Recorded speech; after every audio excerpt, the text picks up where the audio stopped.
Qui est Jarvillois? Ah. Qui est Villaroy? Qui est Laxovien? Qui est Flévillois? Qui est Flavinien? Qui est Vendopérien?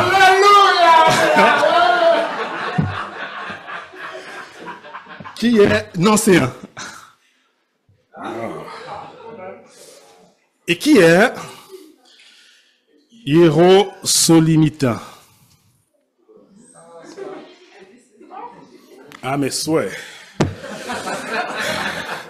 Personne? Et pourtant, Hiérosolimitain. Ah. Et pourtant, en géographie, on en compterait aujourd'hui 1 million. Et même s'il est loin d'être parmi les villes les plus peuplées du monde, et les moins denses d'ailleurs, elles ne sont pas parmi les villes les plus denses, parce que Paris c'est 20 000 habitants par exemple au mètre carré, certains la considèrent comme le centre du monde.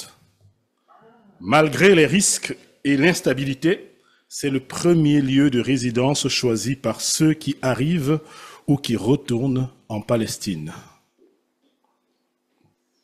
Jérusalem, la cité dite 3 fois sainte, non pas par rapport à un Dieu, Père, Fils et Saint-Esprit, non, mais une ville essentielle réclamée de 3 religions, judaïsme, christianisme, islam.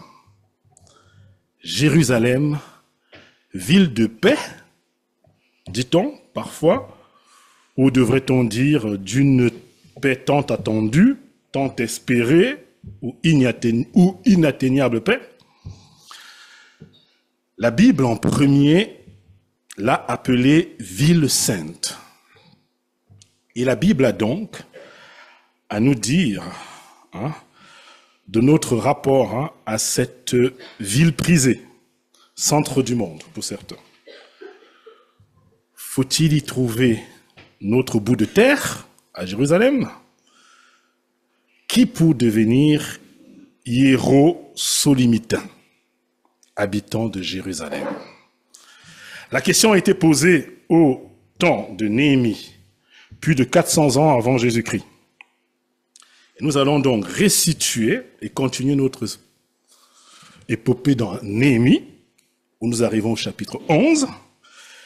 Nous allons donc resituer ce chapitre 11 dans l'histoire de cette reconstruction qui avait démarré depuis Néhémie 1. Cette reconstruction des murailles de Jérusalem. On avait vu que c'était non seulement la reconstruction du temple et des murailles, mais aussi de la reconstruction d'un peuple de Dieu. Par la lecture de la parole, c'est ce qu'on a vu dans les derniers chapitres, la repentance collective et un engagement écrit. Ah oui, j'avais oublié que je devais poser les questions si vous pouvez retrouver Jérusalem. Mais bon, Jérusalem, il y en a qui ont été à Jérusalem. Il y en a qui ont été, moi je n'ai jamais été. Voilà. Et donc, là c'est quoi ça? Oui, mur des lamentations, dôme du rocher, et là c'est quoi donc? Je ne sais pas si ceux qui ont été peuvent savoir, savent ce que c'est. Est-ce que c'est ça la tour de David? Non, c'est pas là. Je ne sais pas, je posais la question. Dôme du rocher, c'est bon. Ok, c'est bien. Donc la question a été posée au temps de Néhémie. Et on arrive au chapitre 11, comme je vous dis. Rappelons-nous qu'au chapitre 7, donc depuis le chapitre 1 jusqu'au chapitre 7, reconstruction des murailles, voilà, avec toutes les difficultés, comment les difficultés sont surmontées. Lorsque la muraille fut rebâtie, donc au chapitre 7, enfin c'est terminé, la muraille est rebâtie, Dieu avait conduit Néhémie à un constat qu'il fait d'une ville déserte, nécessitant d'être repeuplée pour atteindre l'objectif d'un peuple en Dieu, rayonnant pour Dieu. Et donc, Néhémie 7, versets 4 à 5 dit ceci: la ville était vaste et grande, mais peu peuplée, et les maisons n'étaient pas bâties. Mais mon Dieu me mit au cœur de rassembler les notables, les magistrats et le peuple pour les enregistrer. Je trouvais un registre de ceux qui étaient montés les premiers, et j'y trouvais écrit ce qui suit. Et là, il va passer une liste de ceux qui étaient revenus. Voilà, dans ce chapitre 7. La ville était vaste et grande, mais peu peuplée. Mais le 7e mois, au moment où il y a ce constat fait au chapitre 7, le 7e mois du calendrier juif arrive. Et qu'est-ce qu'il y a au 7e mois? Riche en fêtes, importante. Et donc, c'est pour ça qu'on va entrer tout de suite au chapitre 8. On va assister non plus à la reconstruction des murs, du bâtiment, on peut dire pour nous, mais à la reconstruction du peuple des cœurs. C'est ça qui va se passer maintenant. Et donc, à partir du chapitre 8,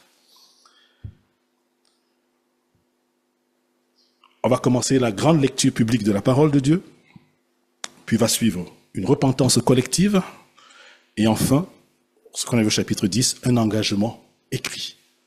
On fait l'engagement écrit. Tout le peuple. Les gens vont signer cet engagement. Je vous dis qu'ils le prenaient très au sérieux.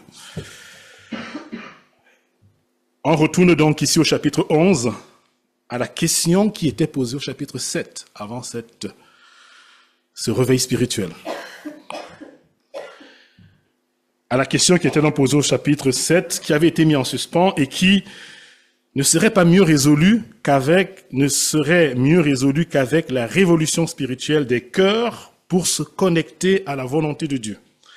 L'alliance avec Dieu étant renouvelée, répondre en pratique maintenant aux besoins dans son œuvre est de bon ton.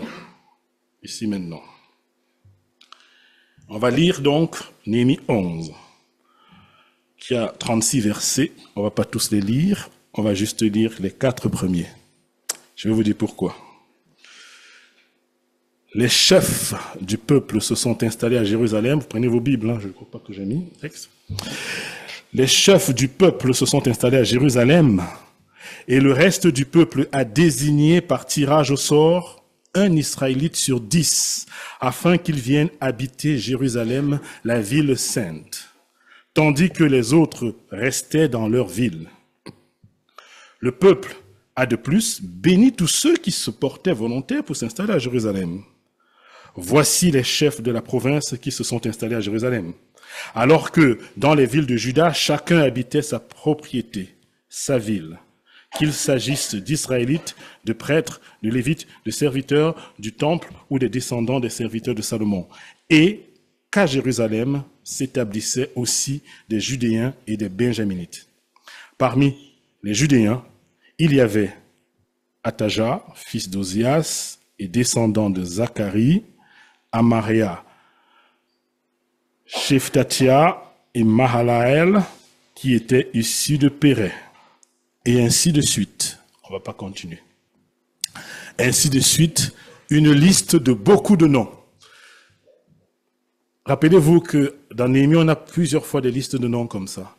Et on avait bien pris soin la dernière fois, tout au début, de ne pas échapper, de ne pas virer la fameuse liste, ce qu'on avait traité.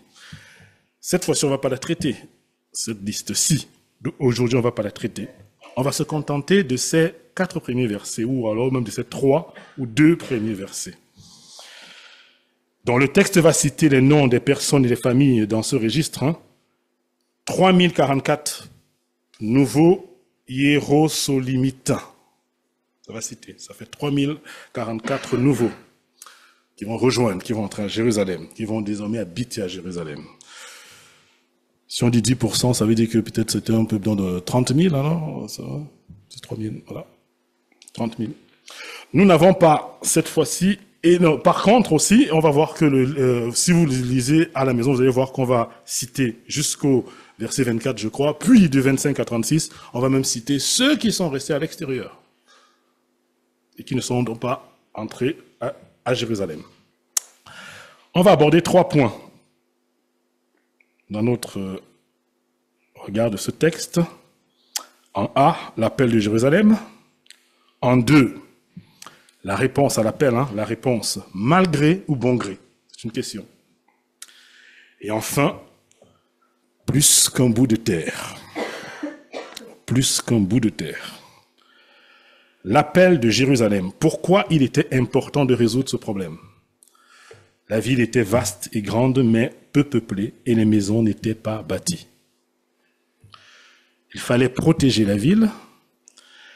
Il fallait travailler des gens pour travailler dans le temple, qui était aussi le temple nouveau, qui avait aussi été reconstruit depuis là, avant la reconstruction des murailles. Et il fallait ainsi donc achever l'œuvre de Dieu pour un peuple qui le glorifie et l'adore. Ce besoin pratique pour cette ville au temple et à la muraille, maintenant rebâtie, constitue un appel qui vient de bien plus loin, cet appel-là, pour entrer à Jérusalem et y vivre désormais. Origine lointaine que nous trouvons dans cette expression. Il y a une expression très intéressante là. Jérusalem, la ville sainte. Jérusalem, la ville sainte. Cette expression entière, Jérusalem, la ville sainte, n'est pas courante dans l'Ancien Testament. On trouve beaucoup Jérusalem, bien évidemment. Je crois que c'est 350 fois, je ne sais pas trop, à 400 fois Jérusalem. On en trouve très bien. Mais Jérusalem, la ville sainte, la seule ville à laquelle la Bible donne le titre de ville sainte. On a vu que là, et les 3 religions monothéistes reprennent cette idée de ville sainte et la reprennent tous pour elle aujourd'hui et se battent tous pour l'avoir, chacun sous son contrôle. J'ai lu que Jérusalem a été détruite 12 fois, assiégée 20 fois et prise 50 fois. Elle demeure aujourd'hui une ville éternellement disputée et une destination, même si elle reste une destination touristique, dont son histoire est la plus grande attraction. Mais son histoire biblique et l'aspiration de Néhémie et du peuple ici à l'habitation dans cette ville, qu'il nomme pour la 2e fois dans la Bible Jérusalem, ville sainte, pour la gloire de Dieu, nous ramène au cœur de l'œuvre de Dieu et sa perspective bien loin des disputes d'un bout de terre, mais de quoi renouveler notre confiance en Dieu et notre engagement pour l'œuvre de Jésus-Christ, pour la gloire de Dieu. Néhémie reprendrait donc cette notion, cette expression complète, Jérusalem, ville sainte, à la promesse de restauration de Dieu au peuple exilé en Ésaïe. Et donc dans Ésaïe 52, verset 1, on lit ceci. Réveille-toi, réveille-toi. Enfile ta force en guise de vêtements. Sion, un autre nom pour Jérusalem. Mets tes habits de fête, Jérusalem, ville sainte. Oui, c'est la première fois là-bas. En effet, l'incirconcis et l'homme impur n'entreront plus chez toi. C'est vrai que l'origine de cette ville dans la grande histoire de l'œuvre de Dieu remonte à une figure de Christ dans la Genèse. Melchizedek, sacrificateur, roi de justice et de Salem, de Jérusalem. Et c'est David, 1000 ans avant Jésus-Christ, qui va la conquérir, cette ville, et en faire la capitale du royaume d'Israël unifié. C'est après l'exil que Dieu, tout en consolant son peuple déporté, révélera souvent son projet éternel pour un peuple qu'il s'est acquis pour sa gloire, identifié en Jérusalem. Ainsi, dans Ésaïe 62, si vous dites dans vos Bibles, je vais lire dans 2 21, versets 1 à 9, on lit ceci. À cause de Sion, je ne me tairai pas. À cause de Jérusalem, je ne prendrai pas de repos jusqu'à ce que sa justice apparaisse comme l'aurore et son salut comme un flambeau qui s'allume. Alors les nations verront ta justice et tous les rois ta gloire, et l'on t'appellera d'un nom nouveau, défini par l'Éternel lui-même. Tu seras une couronne splendide dans la main de l'Éternel, un turban royal dans la main de ton Dieu. On ne t'appellera plus abandonné. On ne dira plus à ta terre dévastation, mais on t'appellera mon plaisir est en elle. Et l'on appellera ta terre mariée, car l'Éternel prend plaisir en toi et ta terre aura un mari. Tout comme un jeune homme épouse une jeune fille vierge, tes descendants deviendront pour toi pareils à des époux, et tout comme la fiancée fait la joie de son fiancé, tu feras la joie de ton Dieu. Sur tes murs, Jérusalem, j'ai placé des gardes qui ne resteront jamais silencieux, de jour comme de nuit. Vous qui êtes chargés de la rappeler à l'Éternel, ne vous accordez aucun répit. Ne lui laissez aucun répit jusqu'à ce qu'il rétablisse Jérusalem et fasse d'elle un sujet de louange sur la terre. L'Éternel l'a juré par sa main droite et par son bras puissant. Je ne donnerai plus ton blé comme nourriture à tes ennemis, et les étrangers ne boiront plus ton vin nouveau, fruit de ton travail. Mais ceux qui auront récolté le blé le mangeront et loueront l'Éternel, et ceux qui auront vendangé boiront du vin nouveau dans les parvis de mon sanctuaire. On s'arrête là pour le texte biblique. Ça, c'est l'espoir de Néhémie ici. Il a la parole de Dieu, et ça, c'est ce qu'il lit. C'est l'espoir de Néhémie dans l'œuvre de reconstruction qu'il a entreprise et a tenté d'achever par un peuple dans la ville sainte pour assurer son objectif pour la gloire de Dieu. C'est l'espoir de Néhémie ici. Alors, la réponse à la question qui est posée au peuple à ce moment-là, réponse malgré ou bon gré. Notons que les chefs du peuple s'étaient déjà installés en exemple dans la ville fortifiée. Est-ce qu'on lit? Qui d'autre allait peupler la ville? La réponse à ce besoin pour achever ou avancer l'œuvre de Dieu est venue par deux chemins, comme on l'a lu, désignés par tirage au sort.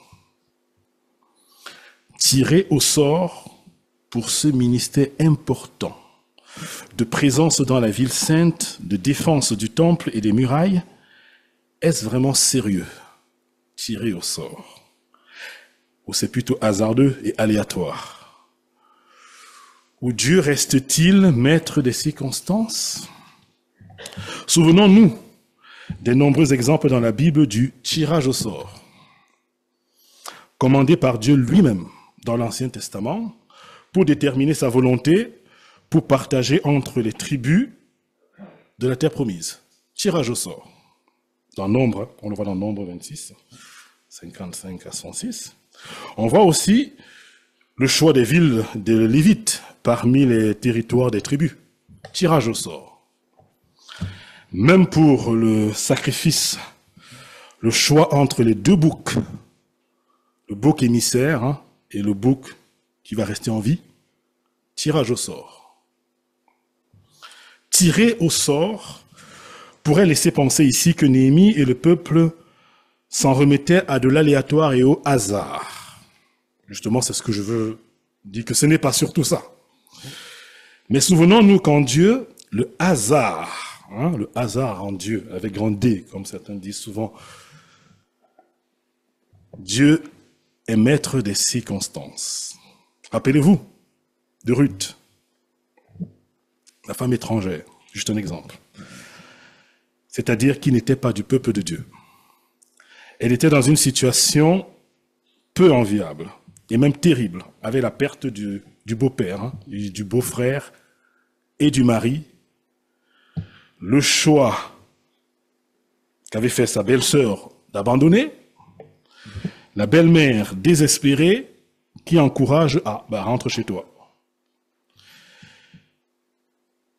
Et qui dit d'ailleurs, c'est ce que dit la belle-mère, le Tout-Puissant a provoqué mon malheur.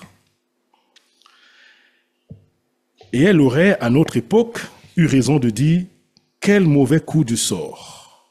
Le coup du sort. Ou alors le sort s'acharne vraiment sur moi. La réponse de Ruth aux circonstances plutôt négatives de sa vie a été un engagement exceptionnel de foi envers Dieu, du Dieu souverain, par sa célèbre déclaration, pour ceux qui se rappellent, où tu iras, j'irai, où tu habiteras, j'habiterai. Ton peuple sera mon peuple, ton Dieu sera mon Dieu. Et à la confession, elle a associé la pratique. Elle a confessé, elle a associé la pratique de rejoindre et d'entrer dans le pays saint. Pour subsister, Ruth va aller glaner dans les champs. Et voici ce que dit la parole dans Ruth 2, verset 3. Elle alla glaner dans un champ derrière les moissonneurs. Et il se trouva par hasard, c'est ce que dit la parole, il se trouva par hasard que la pièce de terre appartenait à Boaz, qui était de la famille d'Elimelech. Boaz va se marier ensuite avec Ruth, on connaît l'histoire. Elle entrera ainsi dans la famille du peuple élu et deviendra l'ascendante du grand roi David et surtout du Messie Jésus-Christ. Comme par hasard. Donc le hasard en Dieu, ce n'est pas le hasard comme nous on le dit tous les jours. Et quand on lit la parole comme par hasard, ce n'est pas le hasard comme nous on dit souvent. Dieu ne laisse pas le sort, le hasard, l'aléatoire, les aléas, les circonstances, les imprévus, même quand ça se passe mal, lui échapper et décider de son œuvre ou de son action souveraine. Je redis, Dieu ne laisse pas le sort, le hasard, l'aléatoire, les aléas, les circonstances, les imprévus, même quand ça se passe mal, lui échapper et décider de son œuvre ou son action souveraine. Le proverbe 16, verset 33 dit « On jette les sorts dans le pan de l'habit, mais c'est de l'Éternel que vient toute décision. » Alors, ne crains pas les circonstances, mais dis et mets ta confiance en Dieu pour t'engager à sa suite, à son œuvre. Faut-il aujourd'hui nécessairement choisir à la courte paille parmi nous les missionnaires ou les serviteurs pour différents ministères nécessaires dans l'Église? Courte paille, hop, oh, c'est toi, tu vas partir. Hop, non, toi c'est ça qui fait ça. Est-ce que c'est ce qu'il faut faire? Bien sûr que non, bien sûr que non. Car nous avons le privilège désormais du Saint-Esprit qui nous conduit et la parole de Dieu qui est notre référence de base à la volonté de Dieu. Seule autorité en matière de foi. Par contre, ici, nous qui sommes dans notre société individualiste, si attachés à nos propres désirs, notre bien-être et notre propre libre volonté, on aime bien ça, la question importante pour le peuple ici et pour nous est plutôt celle de la bonne disposition à répondre aux besoins pour l'œuvre au service de Dieu et au service des autres. C'est ça la question. Suis-je prêt à répondre aux besoins? Alors, j'entendrai aussi l'appel de Jérusalem, le cri des besoins pour Dieu. Je l'entendrai. Les 10% dont parle le texte ici, appelés par le sort à ce ministère de service dans le temple, de présence, d'intendance, de sentinelle, de défense de la cité, non, semble-t-il pas réchigner ces 10%. Le texte ne dit pas qu'ils ont réchigné. Ah non, moi, pas moi. Pourquoi moi? Ce n'était pas sûrement facile. Sûrement, ce n'était pas facile de quitter ses terres, ses champs, son business à l'extérieur, son habitation, pour s'installer avec sa famille et vivre désormais continuellement en ville sainte, au service de cette vision, le rayonnement de Dieu dans le monde au travers de la ville sacrée. Le texte ne nous dit pas s'il le faisait joyeusement. Le texte ne nous le dit pas. Mais il fallait un certain sens du service et du dévouement pour répondre à l'appel quand on est choisi. Ça aurait tombé sur moi, ah bah, j'y vais.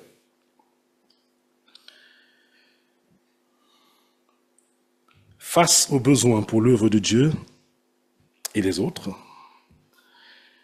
il y en a qui n'attendent pas d'être choisis, mais qui se désignent bénévolement. C'est ce qu'on voit dans le texte. Deuxième point là. Se désigner soi-même bénévolement. Quelle autre qualité louable qui n'est pas sans rappeler la qualité d'Épaphrodite vue la semaine dernière. En vrai, Épaphrodite la semaine dernière, c'était très intéressant. Des aimables personnes qui se mettent à disposition pour servir. Que je me porte volontaire pour répondre à un besoin pour l'œuvre de Dieu ou que j'accepte d'être choisi, le point commun est de se mettre à disposition pour répondre à l'appel de Dieu. Appelons-nous Ésaïe lui-même, au chapitre 6, verset 8, « J'entendis la voix du Seigneur disant, « Qui enverrai-je ? Qui marchera pour nous ?» Je répondis, « Me voici, envoie-moi. » Désignés par le sort, levés volontairement, ou même restés dans leur maison en bénissant ceux qui se sont engagés, on a vu, à chacun d'une manière, après le renouvellement de l'alliance avec Dieu qu'ils ont eu pour passer à la pratique, a été posée la question simple, spectateur ou acteur? Et pour nous aujourd'hui, spectateur ou disciple? Le chiffre 10% peut rappeler une statistique ancienne d'un sujet tabou dans les églises, sûrement pas avilé, d'un faible engagement des fréquentants aux activités et à la vie de l'Église, levant la question d'un christianisme de consommation qui accompagnait la croissance des églises évangéliques dans les pays non persécutés. Un commentaire notait, je cite, « La mentalité de consommateur s'infiltre dans la vie religieuse lorsque les individus abordent les services et les programmes de l'Église comme des consommateurs en quête de divertissement, plutôt que comme des participants à une communauté de foi partagée. » Une telle approche peut conduire à une vision transactionnelle de Dieu et de la foi, où la participation et le don sont considérés comme des moyens d'obtenir des bénédictions personnelles plutôt que comme des actes d'adoration et de service. Ça fait réfléchir. Spectateur ou disciple.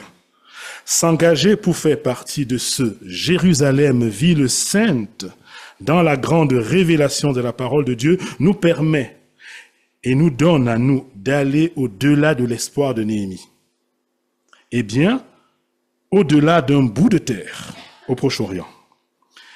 Et nous permet de trouver une plus grande motivation encore pour entendre l'appel de Jérusalem, c'est-à-dire à l'œuvre de Dieu sous différentes formes. Et pour ainsi répondre volontairement, avec joie, aux besoins dans l'œuvre ou le service de Dieu, me voici, envoie-moi.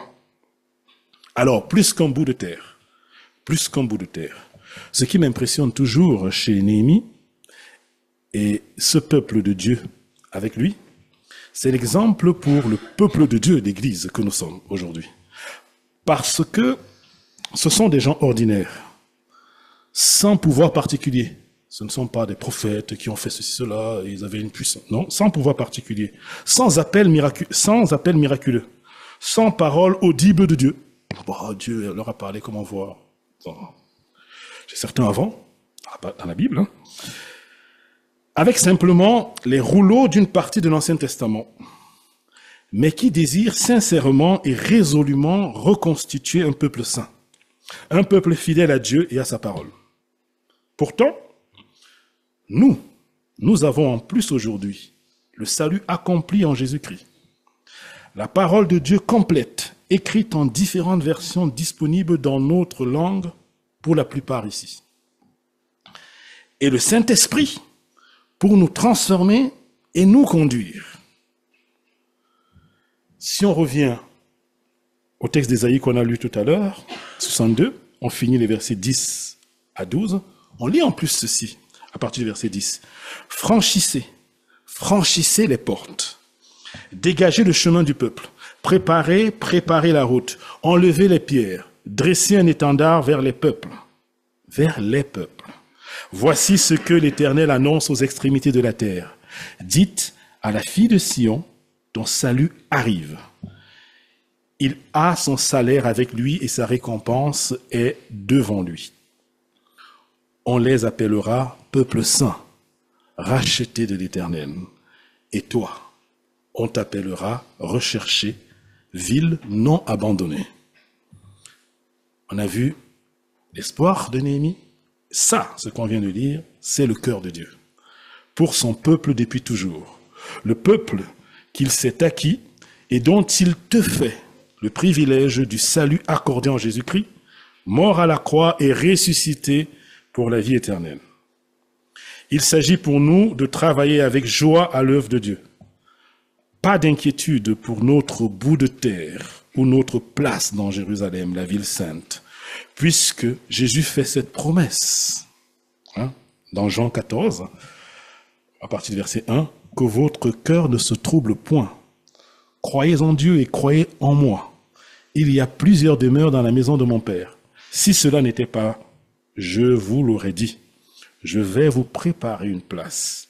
Et lorsque je m'en serai allé et que je vous aurai préparé une place, je reviendrai et je vous prendrai avec moi afin que là où je suis, vous y soyez aussi. » Nous faisons partir du rêve de Dieu, si du moins on a déjà cru à l'œuvre de Jésus-Christ.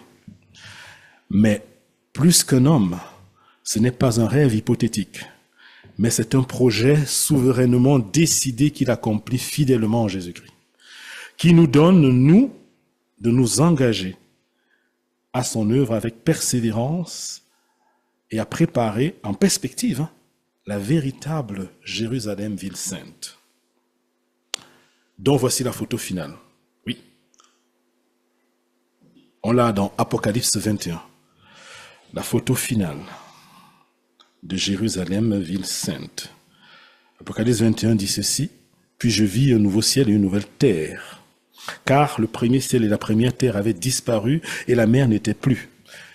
Je vis descendre du ciel d'auprès de Dieu la ville sainte, la nouvelle Jérusalem, préparée comme une mariée qui s'est faite belle pour son époux.